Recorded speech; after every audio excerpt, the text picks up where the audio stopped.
Earlier this month, UN Women published data that show, based on current rates of progress, that women and girls will not achieve full equality for another 300 years. I'm Samira Ahmed, and this is We Change the Rules from Equality Now. In this podcast series, we're looking at gender inequality faced by women and girls in the law, why it exists, the impact of it for everyone, and what we can do to help drive change in the future. If we're in a position to work on legislative change, fine. If we're in a position to work on change within our households, also fine. So far, we've looked at the current state of gender inequality and how we got here. And in the last episode, we explored a defining moment for women and girls' rights, the 1995 Beijing Platform for Action. But in this episode, we look at what's held progress back. What are the challenges? Where is the opposition to change? And what is the impact of not having women's voices represented equally in governments? Aissata Kabir is the founding director of Voice of Women Africa and was also the first female member of parliament for her constituency in Sierra Leone. It was daunting, it was scary, it was amazing all at the same time. You don't realise the power of first until you're actually voted in as the first female member of parliament of your constituency. When I ran for office, I felt as if a whole new world had opened, not just for me, but for many girls and young women around me. I experienced that when we visited schools. Their excitement made me more excited. I felt as if the idea of women in leadership in the north of Sierra Leone was something that would not ever be tolerated. And I felt if they couldn't vote for this woman, then they'll never vote for another. So I had to break that ceiling. Dr. Michele Goodwin is yet another remarkable woman that I've had the pleasure of speaking to whilst recording We Change the Rules. She's a Chancellor's Professor at the University of California, Irvine School of Law and founding director of the UCI Law Center for Biotechnology and Global Health Policy. As a legal scholar and author, Michele has a great understanding of gender inequality in the US and the obstacles that have resulted in a lack of constitutional equality. She spoke to me from her office in the States. Michele, in this episode, we're looking at the obstacles to changing the rules around gaining equality. And because you're an expert in law, I'm interested in sort of your journey into this sphere. And I wonder if you would tell me first about how you became involved in looking at the law around equality and discrimination. It's a very good question. I'll say that probably my first understandings about equality and discrimination took shape when I was a very young child. My grandparents were from the state of Mississippi, a state that was notorious in the United States for its support of the Confederacy, which was the branch of government during the period of American enslavement that wanted to maintain the systems of slavery. The state of Mississippi was known for its notorious treatment of individuals who were enslaved, as well as known for, during the period of Jim Crow, lynchings that went uninvestigated. Mississippi resisted Black people being able to vote. It resisted Black people being able to have equality under law. It resisted Black people's ability to be able to freely enjoy its parks, its swimming pools, equal employment, housing, virtually every area of human life. Mississippi sought to degrade that for Black people. And so having grandparents who were from there, who actually never spoke to me per se about it, but we would take journeys when I was a little girl to Mississippi for a brief period of time. And there I would see Black people who still did not have any electricity, who did not have any running water still. And this was in the 1970s. And so understanding the ways in which a society could name itself as being a democracy and promote, at least outwardly, itself as being a society of equals, where everyone was protected and respected under law. In reality, if we opened our eyes, and as a little girl having opened eyes, I could see that there was something wrong in that was not necessarily true or so. And as well, growing up in a segregated society in Wisconsin. When I was little, I spent my first few years there before moving to New York. There, too, I could see the differences in terms of how people were treated. I was an integration child, meaning that often at the schools that I attended, I was maybe one of only 2 or 3 students of color. And I was a child that excelled. And for the most part, I had teachers who, they were not necessarily supportive of that, but they didn't interrupt it, which was a good thing. But typically, a child of my capacities might have been encouraged. It didn't stop me from what I wanted to do, my curiosity, my reading of books, and all of those different things. It didn't stop, but it was happy enough that my teachers then let me be. But I will say this, when I was in the 3rd grade, I had a substitute teacher who was just very resistant to the idea that there was a smart Black girl in the classroom. And by the end of the day, a really horrific incident happened to me in class because this teacher was just so mean, just so disregarding, just so cruel that she would not allow me to use the restroom. Just a day of real resentment towards me by this teacher. You know, these are times in which children are segregated into different little segments during the day, you know, your reading books, your math books, etc. And each time, you know, the sort of books that I was, or to engage with, which were the sort of highest ranking of the class, that each time she just showed deep resentment, such that my classmates had to correct her over and over again. No, Michele is the one that's in these books, as she would try to relegate me to the bottom of the class for just that one day. And it's a day that ended with my not being able to go to the bathroom, and a horrible, embarrassing incident that occurred. And fortunately, I lived just a block or 2 from the school, and my mother marched right on up to the school to address the situation. But I will say that my commitment and my thoughts with regard to equality and discrimination, though not formed in sophisticated ways by any means as a child, they were just simply things that I observed and could see on my own. Thank you so much for sharing that. And I'm so, so sorry. There's such a sense of anger I feel at hearing what you went through that day. And I know anyone listening to this will feel the same. We are in an interesting place in terms of looking at laws around equality and discrimination. And one of the things we're talking about throughout this series is the fact that, you know, there isn't yet still an equal rights amendment in the Constitution. I wonder if you could give me a little snapshot of the state of sex and gender equality in the US right now, particularly in regards to the constitutional situation. Right now, in order to get an amendment ratified for its inclusion in the United States Constitution, there have to be 3/4 of states that ratify the measure, meaning that they have to take the measure to their legislatures, vote on it, and if there are 38 states that vote in favor, then the matter can move forward in terms of ratification. There have been 38 states that have now ratified the Equal Rights Amendment, but it is one that the archivist has not moved forward. There is a contention over its preamble and whether now it's taken too long to move the ERA forward and whether the process should start again. Those who've been opposed to the ERA, the Equal Rights Amendment, say that the process should start all over again. And there are states now that are very resistant to that. There are those that have said that, look, the preamble is not a matter of the law. The 38 states have ratified this measure. Now put it in the Constitution. But more broadly than that debate that's taking place in the United States, which is a bit ironic that in the United States there would be a debate about whether gender equality, sex equality should be included in the United States Constitution.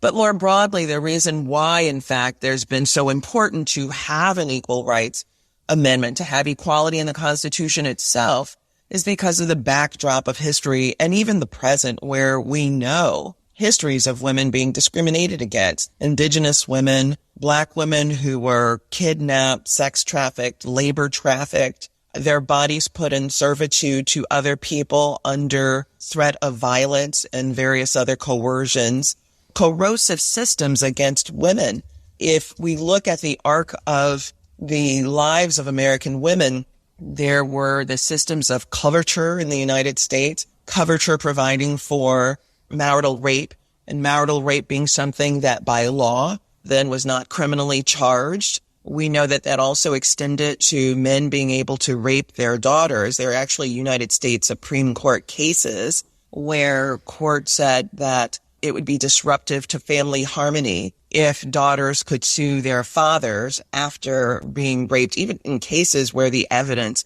was acknowledged by the court. Histories of domestic violence only stamped out both that and marital rape out of American law, even up until the 1980s.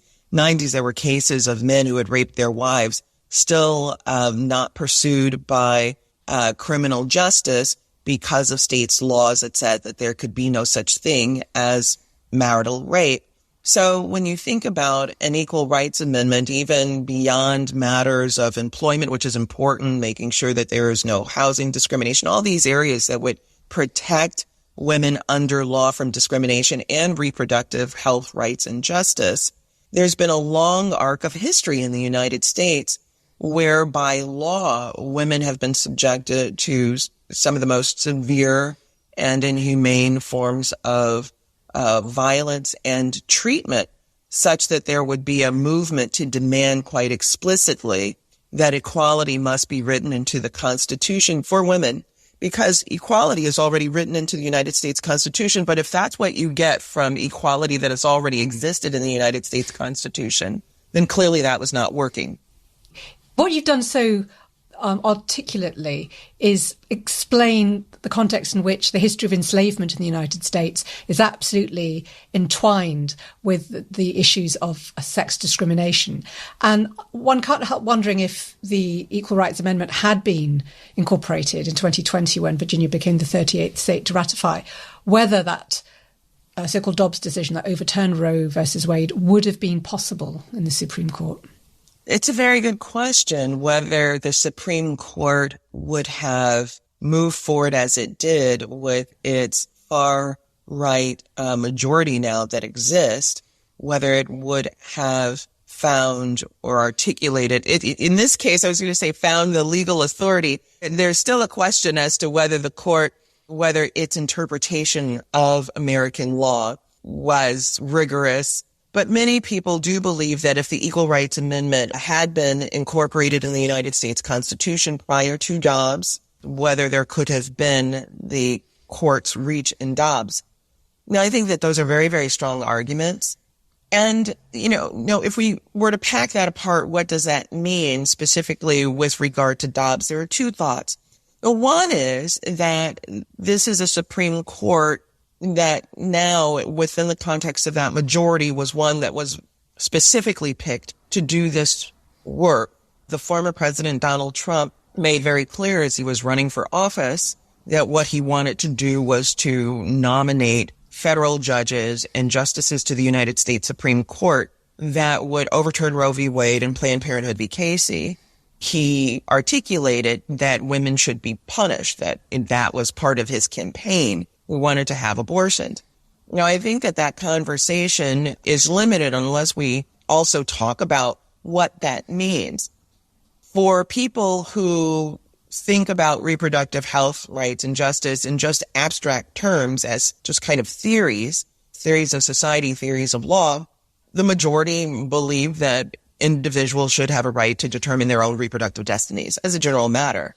But if we move it beyond generalities and we speak to the specifics of it and what this would have meant for a president to say that he wanted women to be punished who had abortions, then we have to understand maternal mortality in the United States. In the United States, it's the deadliest place in all of the industrialized world to be pregnant. It leads all industrial countries in maternal mortality and maternal morbidity. It also leads many countries that the former president shamefully used derisive terms to describe. In the Supreme Court case just a few years before Dobbs, the Supreme Court acknowledged that in the United States, a woman is 14 times more likely to die by carrying a pregnancy to term than by having an abortion. So this is our backdrop. And that's as the sort of general matter. It doesn't include the fact that for Black women, they're 3.5 times more likely as a national matter to die during pregnancy or just shortly thereafter than their white counterparts. It doesn't include the fact that if we go to specific states like Mississippi, Louisiana, and Texas, they're even more deadly. And in some cities and counties within those places, you might be 5 times, 10 times, 15 times more likely to die by carrying a pregnancy to term if you're a Black woman than a white woman. In the state of Mississippi, the state's own record shows that 80% of cardiac deaths during pregnancy happen to be Black women, but Black women don't make up 80% of the population with the capacity for pregnancy. So when you have a court that moves in the way in which this Supreme Court did in Dobbs, and when you have a president that says women should be punished by making this health choice decision, then really we must understand it for the terms that are really being presented to us. And those terms include treating this as a death sentence. And it really is. I can't tell you how many husbands, fathers, uncles I have met who are now caring for children because the women who birthed them in the United States have died. So, such a grim thing to have had to deal with, because that's where you see the reality of how laws work and the impacts they have. You articulate so well the sense of these big ideological forces that have shaped the way the American Constitution has operated over the decades. We're in this interesting situation now where progress on sex and gender equality feels really sort of stymied. And I wonder how you think we can make progress now, given the picture you've painted of the political climate in this country, of the makeup of the Supreme Court, etc. This is a long arc. I don't see our times in the future as necessarily being what we see today. That is to say that there is hope, but I think that one must be very aware of the kinds of forces that are existing in the United States today and to be mindful and thoughtful about it. And it can be complicated to hold the multiple thoughts, not just two thoughts.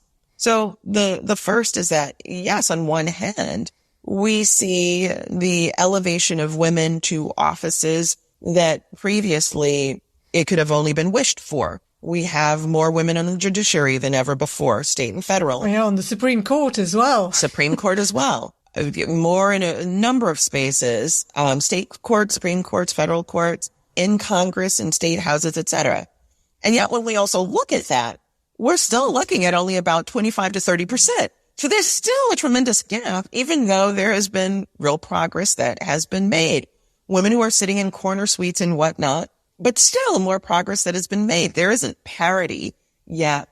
But I think that there's a lot to learn from abolitionist movement. So the end of slavery comes through an abolitionist movement. And so much hasn't been studied about that in the United States, but slavery comes to an end in 1865 through the ratification of the 13th Amendment. We could do an episode that's just on that, which I think would be great because it is really important to understand that history, particularly because in the United States, there has been greater reverence in terms of the buildings that have been named, schools named, roads named, all of that honor people who were dishonorable to the United States, such as the Confederates who sought to burn down the United States, than there were people who were abolitionists. It is a very interesting thing in that, especially given that the chief leading argument made by abolitionists reflected their deep concern about the sexual subordination that was targeting Black girls and Black women. Just days after giving a speech in Congress where he specifically spoke about the raping of Black girls and Black women, Charles Sumner, a senator from Massachusetts, just days after he was beaten nearly to death in the halls of Congress. So kids may learn about, oh, wow, there was a fight in Congress in the 1800s. It wasn't a fight. He was nearly beaten to death. He had to leave Congress for 3 years. He was so brutalized. He was caned. 2 members of Congress who were slave-holding members of Congress came and just nearly tried to beat him to death after giving a speech revealing exactly what American slavery was about. The kind of courage that people like Charles Sumner and others had, where they were defiant, where they were articulating that human rights needed to be embedded in the United States Constitution. I mean, this is decades before the United Nations is formed, and an international human rights agenda gets baked into international law.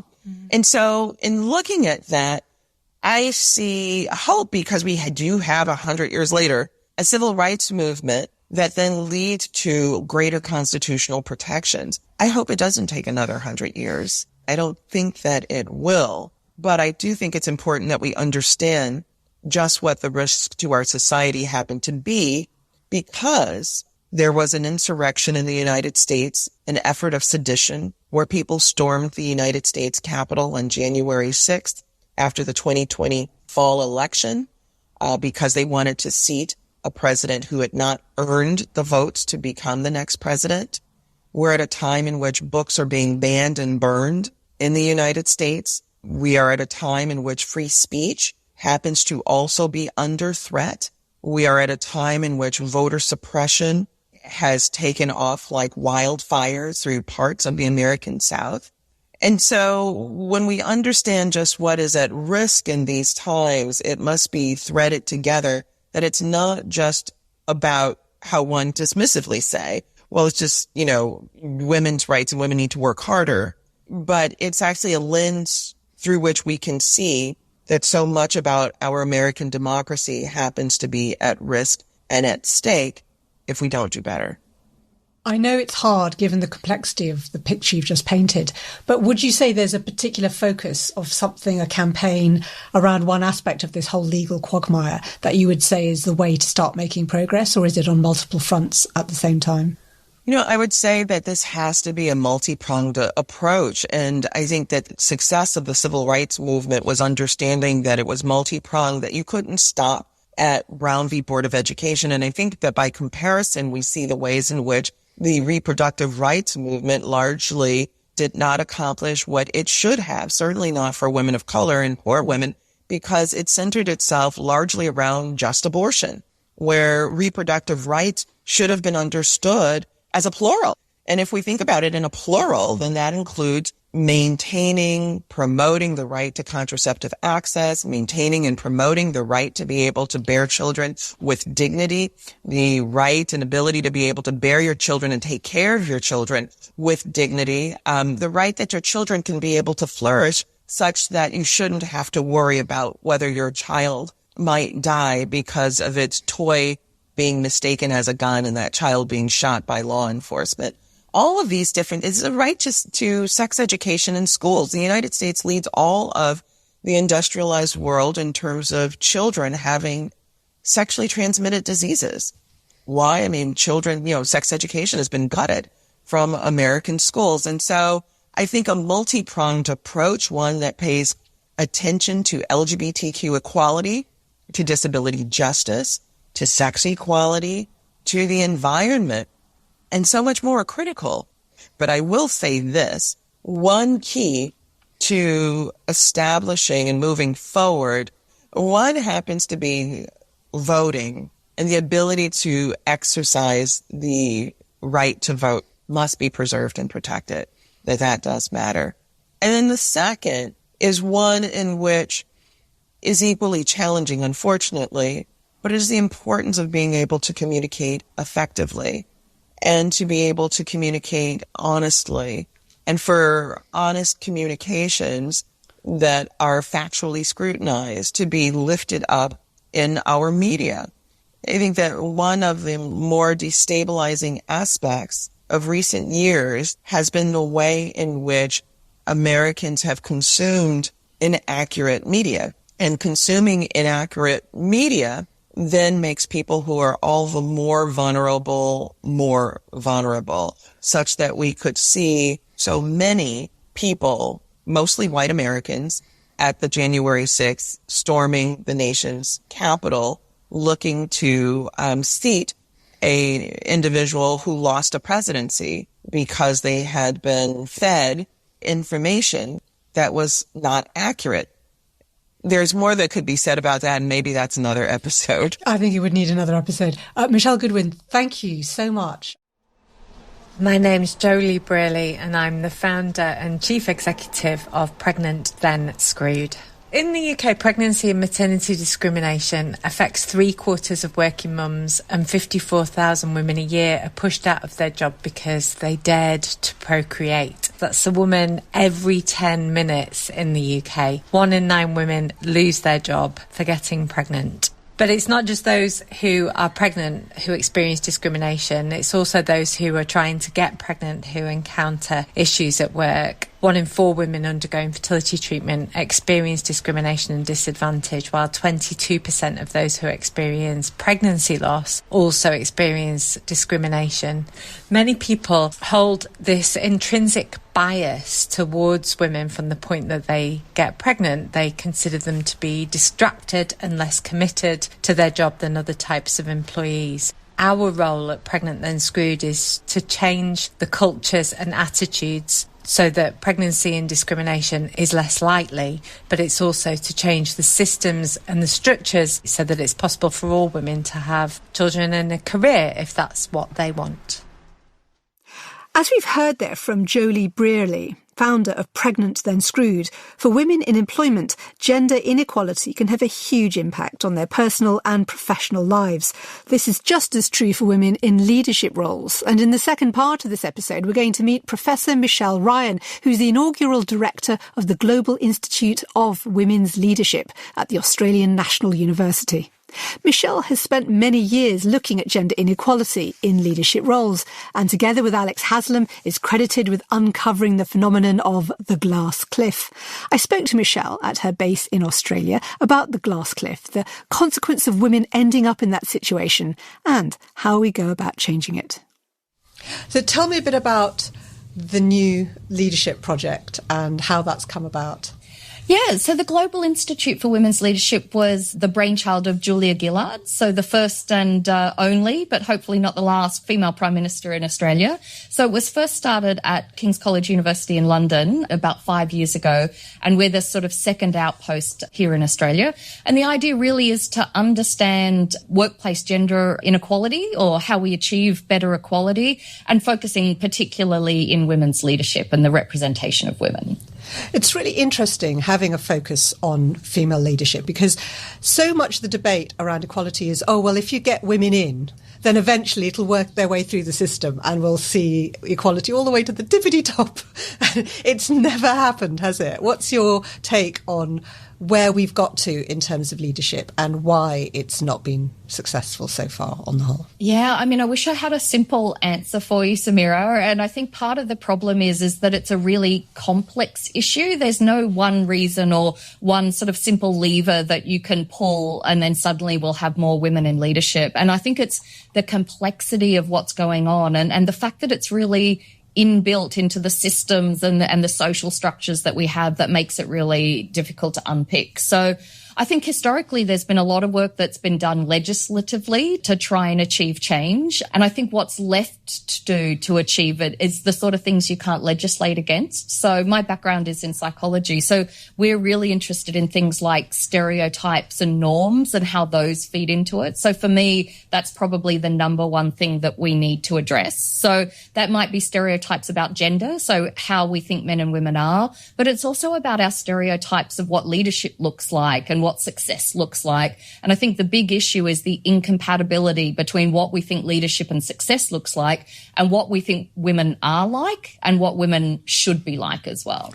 You say what we think leadership looks like. I often think women feel very differently about leadership to men. Yeah. So who's the we in this scenario? So I think we is, I'm not talking about you and I, so definitely talking about us as a society. And of course there's variations across that, but I guess the broad societal understanding of gender and success and leadership. And of course there's lots of variation across that. But there's also quite a lot of consensus. There's consensus sort of throughout society. There's been consensus over time. There's consensus across cultures about those sorts of things. And that's why they're really difficult to shift, because there is this sort of inbuilt consensus there.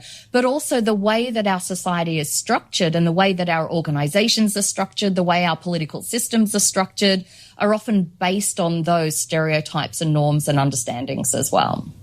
Yeah.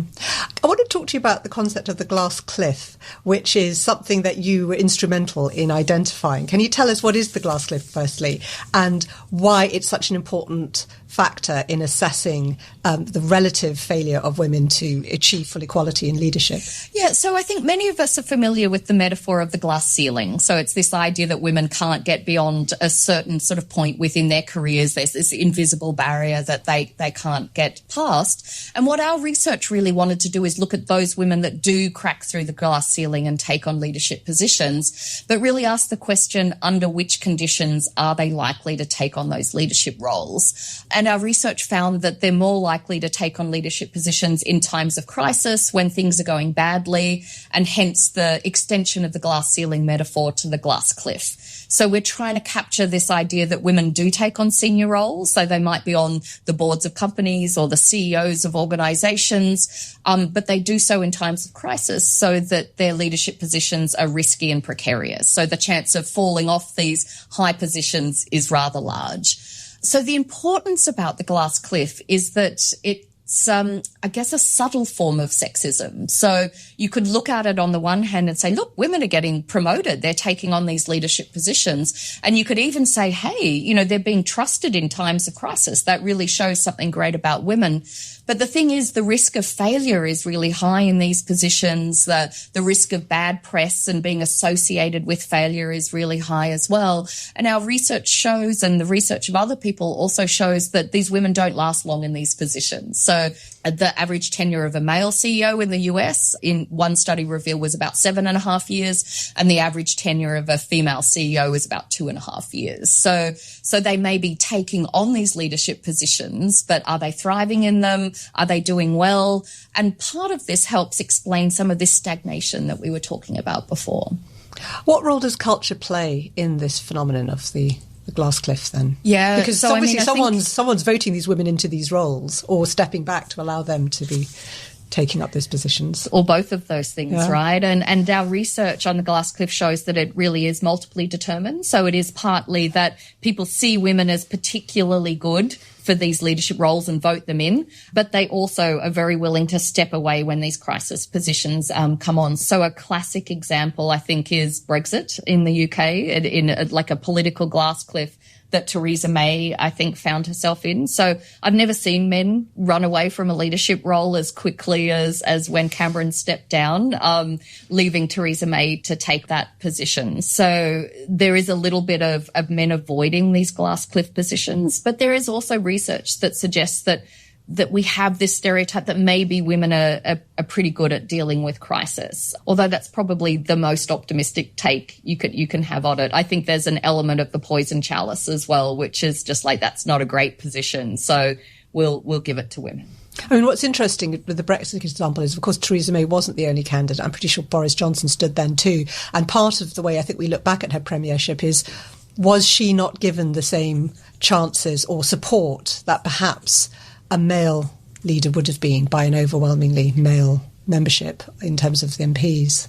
I don't know if that's something you've looked at, that, just if you had a male or a female person taking over in a time of crisis, is there any research to show that men are perhaps given a better chance because they have more support? Yeah, absolutely. Boris Johnson was definitely in the mix. I think he stood down before the final sort of round of voting and stuff there. Same with Gove, for example, as well. He was in the mix for a little while, but then stepped back. So yeah, there's absolutely, I haven't looked at it in particularly the Brexit example, but our research definitely shows that one of the things that feeds into the glass cliff is how many resources, whether that's sort of financial resources or support or infrastructure or those sorts of things, that women get compared to men. So part of the precarity of the glass cliff is not giving people enough time or enough resources or enough support to actually turn things around enough. In the Theresa May example, I think it was really interesting that I mean, whatever you think of Brexit and whatever you think of Theresa May, I think it's pretty clear that she spent a lot of time negotiating the Brexit deal and those sorts of things, and didn't really get a lot of credit for that. Whereas once Boris Johnson came in, he seemed to get a lot of the kudos and credit for negotiating a Brexit deal. So part of it is how much will you're given, how much time you're given, and how much credit you're given for dealing with the crisis. Can I ask how you've dealt with any criticism of your analysis around the glass cliff? What have been the criticisms of your thesis, and how do you respond? Yeah, I mean, I think in general it's been fairly well received. We certainly get a lot of women that feel like it resonates for them. I think there's a lot of anecdotal evidence out there. But in terms of the research, there's always going to be sort of pushback, and there's going to be counter examples and those sorts of things. And I think probably the biggest pushback that we get is we get examples of women who aren't in glass cliff positions. So women that are in positions that are great and that do really well and those sorts of things. And we wouldn't personally see that as evidence against the glass cliff. So the glass cliff doesn't say women only get positions in times of crisis, and it doesn't say that they're definitely going to fail. So what we're looking at is overall women are more likely to be in crisis positions than in great ones, or they're more likely than men to be put in these glass cliff positions. So I think the point is that, of course, not all women are going to be in those positions. The other one is that people give us examples of men that are in crisis positions, and they say, oh, look, there's men in crisis positions as well. But it's really looking at over the averages. So given that women are so underrepresented in leadership positions, but then they're overrepresented in these crisis positions is really what we're talking about. So you won't find a glass cliff position for every woman, and you will certainly find men in crisis positions as well. But really just looking at the odds of being in those positions. How far has the data been changing over the last few years? I mean, a couple of the big recent markers have been the 2008 economic crisis, where we know a lot of women weren't in positions of financial leadership, and a lot of women were laid off, actually, in the aftermath. And there was a big discussion about whether women would have handled it better or even prevented it. And then more recently, of course, with COVID. And I just wondered what the data has been showing in recent years. Yeah, so we've been doing this work for quite a long time now, so almost 20 years. And we just recently did a meta-analysis, which is where we do an analysis of all the analyses that have been done and look at any trends that have happened over time. So one of the things that came out of that is that it's really robust, that we do find this glass cliff phenomenon over and over again. But another one is that over time it hasn't weakened at all. So there isn't a sort of time component where it's fading away. And actually, in the scheme of things, 20 years is a relatively short time in gender equality times. And we know that this is, over the last 20 years, is a time where there's been stagnation rather than great change. But I think those examples are really interesting ones of the financial crisis and of COVID. And there has been a lot of talk about whether women have done better or whether they're more likely to be in those positions. And I think where you often see glass cliffs and those sorts of things is where there's a lot of turnover as well. So it is interesting about when those will occur. But I think we also have to understand that the glass cliff occurs alongside of a lot of other forms of gender inequality. So women being laid off or being the first to go when there are layoffs is another form of inequality as well. So these things are not mutually exclusive. They can happen at the same time. So we could also say that where there's lots of turnover or where there's lots of layoffs, that different forms of inequality will come in, such as women not being as valued or men being protected from losing their jobs because they're often seen as the breadwinners.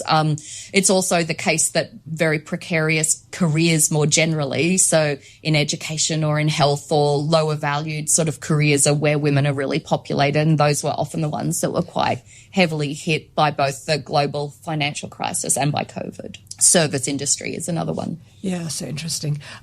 One of the theories that kind of had a lot of tension was the Sheryl Sandberg's famous Lean In book, which I really enjoyed at the time, but it got a lot of pushback, this idea that somehow it's up to women to develop strategies, to ask for pay, to put in the hours, to lean in. And I wonder what your research and your analysis is about that aspect of the equation. It can certainly feel sometimes that women are told it's up to you to somehow develop skills like men. And the other side of that is networking, how far male inbuilt networks are still a really key factor in leadership.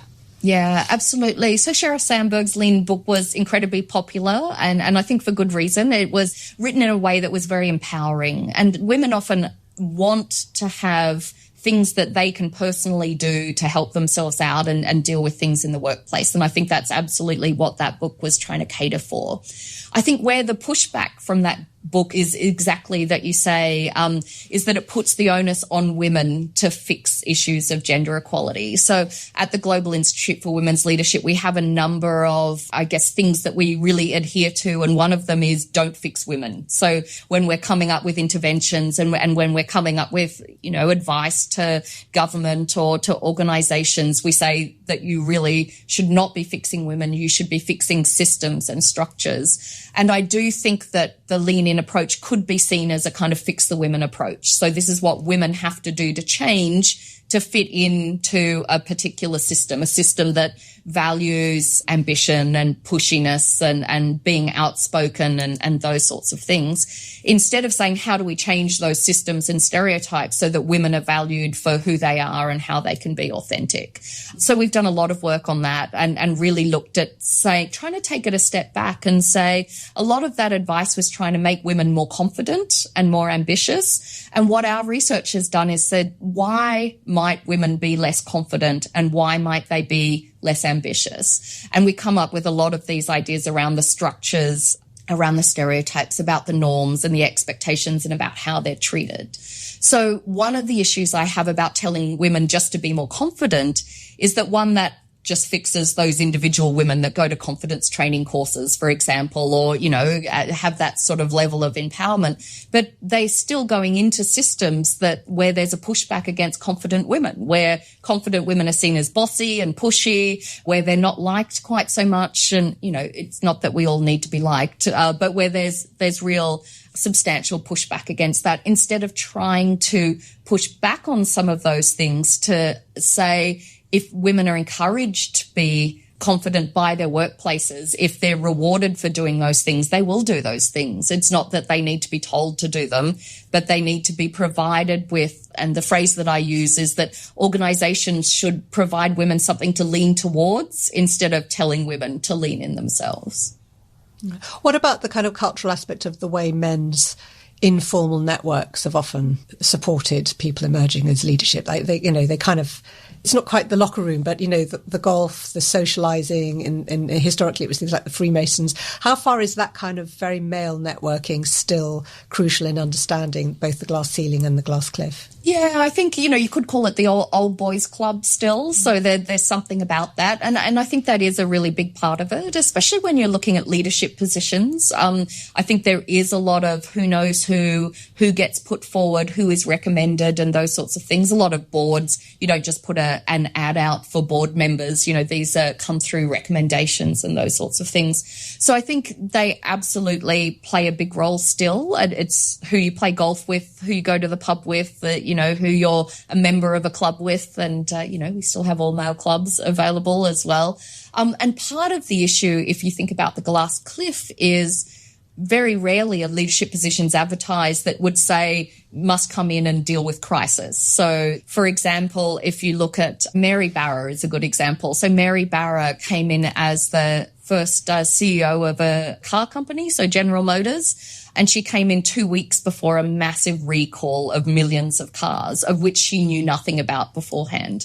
Now, the question is, were there rumours about that beforehand? Were there people behind the scenes that knew that and said to other people, hey, there's a big thing coming up, you might want to avoid that for now? So part of the idea of what makes glass cliff positions precarious is potentially your old boys club isn't telling you the inside information about some of those leadership positions. Which makes me wonder if there is any alternative to some very clear legislative requirements. So, for example, in the UK, Theresa May brought in gender pay gap reporting and made it a compulsory thing for companies over a certain size. So it's how the BBC's scale of pay inequality was exposed, which made a huge difference to me deciding to bring successfully my sex discrimination case for equal pay. And the moment that was suspended in COVID, straight away we saw things start to deteriorate. Whereas when people knew it was coming every year, the reporting, it had an impact. We've now seen the gender pay gap growing again at many places like the BBC. So thinking again about the Nordic example, where only when they actually enforce quotas, including on things like parental leave, but also on things like pay transparency, where you have to publish your pay rates, or people have a right to go and see what everyone doing your job is, it straight away eliminates the discrimination because you factor out all these unconscious biases, don't you? Yeah, absolutely. I think transparency is the key on a lot of different dimensions. So whether it's pay, whether it's the criteria for which, a leader gets a job, how bonuses are paid out, how things are negotiated. So I do think transparency plays a massive role. And we've seen what happens when it's introduced and when it's taken away as well. And I think we can have transparency in all sorts of things, in role descriptions, in promotion criteria. And I think often there's a little bit of a black box, which is how we get around, certain things. Oh, they're just a good fit, without defining what fit actually is, for example. Oh, they've just performed really well, or, they're very charismatic and ambitious, without actually qualifying what charisma looks like, or what ambition looks like, or what success looks like as well. So there's a sort of idea that we know it when we see it, but of course, knowing it is based on our stereotypes and norms of what successes looked like in the past, or what good negotiation has looked like in the past. So could you give me a summary of some of the factors that are needed now in terms of trying to achieve gender equality, particularly in terms of leadership, and where does it start? Because I feel we have all this education and mentoring and more women in STEM and all the rest of it. I just wonder what's missing now to really make the difference. Yeah, I think quotas is a big one, and I know there's a lot of resistance to quotas. So whether that's quotas for the number of women in leadership positions, or the number of women that are promoted, or the number of women at any given level, I think it is important to know that you can't just fix it at the top and hope that it all trickles down. So I think you mentioned this at the beginning, that if we get enough women in leadership roles, that the rest will sort of fix itself. But actually, that's shown not to be true. So actually, the research shows that it's important to have quotas at all different levels to help the pipeline go through and help that work. As I said, there's a lot of resistance to quotas. People think that it's not meritocratic and it's not fair. My response to that is the system that we have now is not meritocratic and not fair. So we're trying to introduce more meritocracy and more equality of outcomes by trying to address what is already unmeritocratic. And we know that it works. There's a lot of research that shows that quotas work, both in terms of representation, but I think really importantly, there's research coming out of Scandinavia, out of the Nordic countries, that shows that quotas also change that culture that we've been talking about. It changes the stereotypes and norms. It changes the idea of what leadership looks like. So while there can be a little bit of resistance to start off with and these fears about meritocracy, once people see women in those roles and see how they perform in those roles, those issues go away very quickly, because people realize that it isn't mediocre women being given positions that, they don't really deserve, that actually they perform brilliantly in those roles and that they deserve them. For those women who are exposed in these positions of great leadership, so Julia Gillard is one, Jacinda Ardern in New Zealand is another, of course. I wonder what lessons, if any, there are for such women, in terms of both the pressure to promote other women, but also just the pressures on them as these isolated females at the top. Yeah, I think it's a hard place to be, sort of being a token woman or a very visible woman. And I think the thing is that female leaders, so women in leadership roles are absolutely seen as women in leadership roles. So men in leadership roles are just seen as leaders. They're not there as representatives of men in general. But because these women, like Julia Gillard, like Jacinda Ardern, are so infrequent, then they're seen to represent all women, and to be role models for all women and those sorts of things. And that's a lot of pressure to be under, both in terms of the scrutiny that's there and just the absolute pressure is that you're not just there for yourself, but you're there for all women or for all girls and those sorts of things. So I think that's a very difficult and stressful place to be. And I know Jacinda Ardern, there was a lot of talk about her and the pressure of stepping down, but I think she actually achieved a lot. She was in there, for multiple terms and was in there for a lot longer than a lot of other, heads of state have been. So I think there should also be a focus on what they have achieved rather than focusing on a potential failure of having to step down at the end. I think actually a lot of people could learn from that and probably step down earlier than perhaps a number of people have stayed too long as well. But I think it's also that we need to be looking at role models at all sorts of different levels as well. So it isn't just, our world leaders, for example, or our CEOs, but that also we need to recognize that there can be role models at all sorts of different levels. So as a junior sort of intern coming in or a graduate person starting in the civil service, that actually it might be the person just the next step up or 2 steps up that are the role models as well, which is why when we try and fix issues of women in leadership, we aren't just putting women at the top, but that actually we have interventions at all of the levels that we need to have them at. How optimistic are you about where things potentially might go over the next few years? Yeah, I mean, I think if anyone asks, people that know me, I'm a sort of relentlessly optimistic person in general, probably overly optimistic. But it is interesting on this front, on the change front, that I think we need to do more. I think that we've stagnated a lot, and we keep getting these different estimates of how long it will take us to achieve gender equality if we go along at the same rate of change that we have been over the last few years, and it stretches anywhere between 100 years and 300 years, depending on what sort of metric you use. And for me, that's just too slow. I think we need change, and we need bravery in bringing in legislation and bringing in cultural shifts that will change the dial faster than we are at the moment. So I am optimistic in some ways when I see young people. So we're just putting together a youth committee at the Global Institute for Women's Leadership, where we've got a whole group of young women or young people under 30. And when I see what they're doing in terms of their feminism and their sort of change agendas and what they're doing, that makes me feel very optimistic. They feel so empowered and what they're doing. But I do think that government and policymakers and organisations really need to step it up and be braver in the types of change that they need to make. I'm not willing to wait another 300 years. The one other issue which I wanted to mention is particularly around race and so-called intersectionality.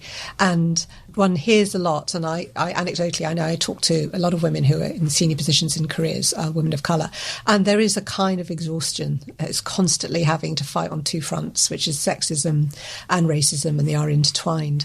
What's your analysis? What's the data about how women of colour are impacted by the glass cliff?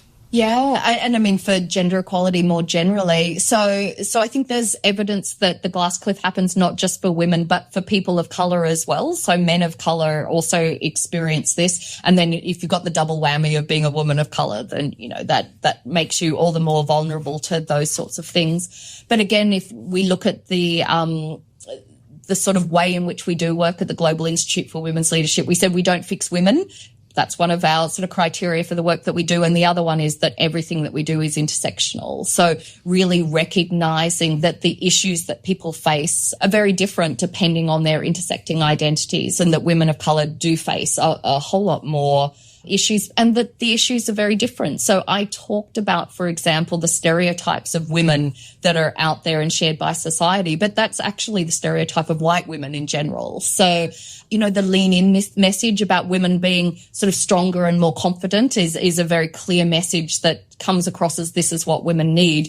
If you talk to black women, for example, they're just like, honey, I don't need confidence training. And actually people think that I'm too pushy, that I'm too confident, that This is not a stereotype that affects me. So we've actually done quite a lot of work in this area that shows that a lot of the women's initiatives that are out there are really tailored towards white women and the issues that white women face. So we do need to make sure that all of our interventions, that the way we're trying to address these things are lifting up all women and not just those that are the most privileged. Michele Ryan, thank you.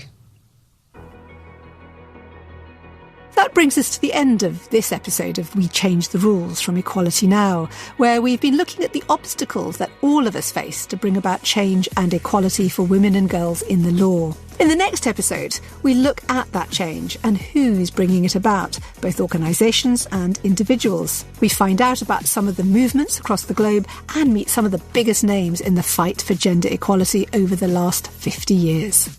It is very exhilarating to be part of a movement and discover you're not crazy after all. The system is crazy.